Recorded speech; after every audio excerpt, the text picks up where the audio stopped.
What's up guys? Welcome back sa aking YouTube channel. Sa mga bago dito sa aking channel guys, kung gusto nyo malaman yung mga value ng mga barya ninyo, especially Philippine coins, mag-subscribe na kayo dito sa aking YouTube channel. Pakiclick nyo na rin guys yung notification bell para updated po kayo sa mga videos po na i-upload ko.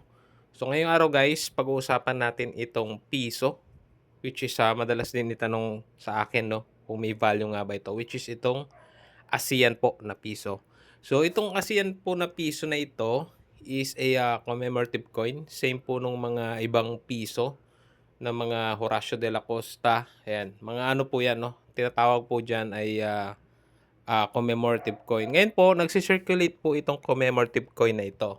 Circulating commemorative coin. Ibig sabihin po ay nag-circulate sa public, nagagamit po sa pambili or pangsukli po, no, sa pang-araw-araw. Ngayon po, yung iba po nito kasi, guys, especially itong mga ganitong uncirculated, minsan po may mga nagbebenta nito and meron din naman pong bumibili pero medyo mababa lang din po. Yung iba po, pinipresyon po ito ng 10 piso isa.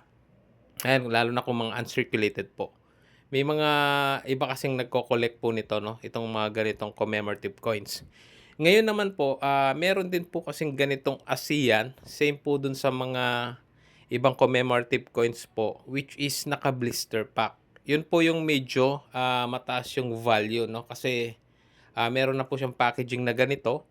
Issued po siya ng Bangko Sentral ng Pilipinas, no? Official, no? Issued ng Bangko Sentral ng Pilipinas po yan. Ngayon, before, I think naging available ito sa BSP Online Store. Pero ngayon po, makikita nyo lang po ito sa mga posting, no, sa social media. Ngayon, naging range po ng presyo po dati nito is around 700 to 1,200 po. Kung di po ako nagkakamali. Ngayon, may mga nakikita ko nagbebenta ng around 700 po yata yun, no? Ng mga ganitong ASEAN, no?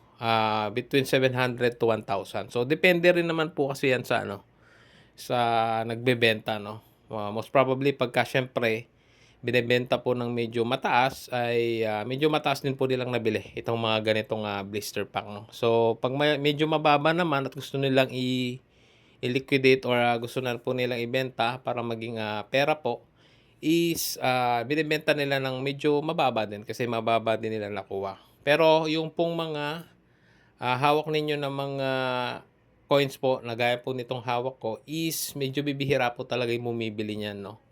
Although meron nga pong mga iba na sabi ko, bumibili din nito pero hindi rin po ganon kataas ang presyo. So yun lang guys, at least meron kayong naging idea regarding sa value ng coins. Subscribe na lang kayo guys para sa mga bagong videos pa.